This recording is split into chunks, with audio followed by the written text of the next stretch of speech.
I'm Matt Hudson, author of The Saboteur Within, the definitive guide to eliminating self-sabotage.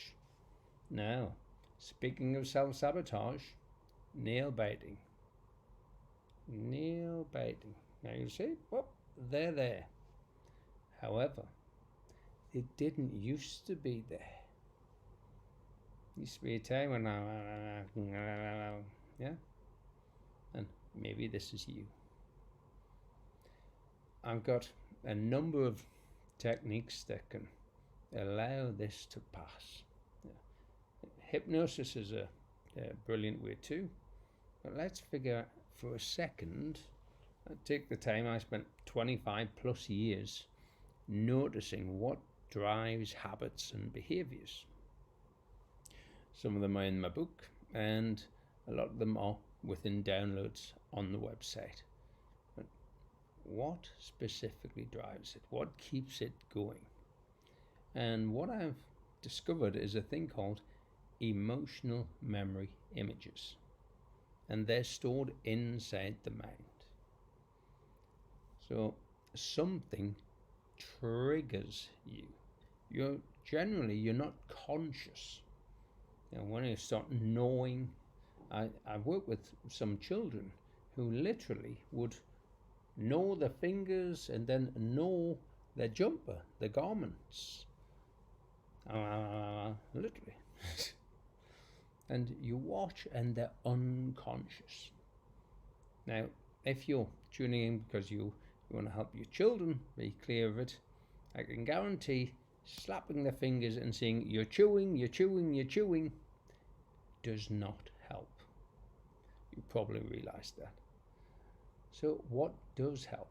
Well, it helps if we can figure out what's driving the pattern, what's driving the behavior.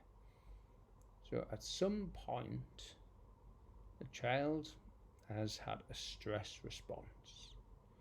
In the stress response, fight, flight, freeze, the child hasn't been able to fight because it's too small, hasn't been able to run away, so they've accessed the freeze response and started chewing.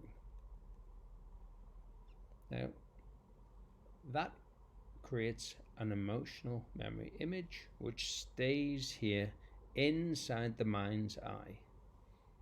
So then, at any point during the future, if something appears that's similar to this, it causes the smart brain to switch off, and lo and behold, the chewing starts. So it's an automated Pavlovian response. The key then is to target that EMI, that emotional memory image. So if we clear it, the fingernails grow. Easily as that. It sounds ridiculous, but it's a whole new psychophysiological model.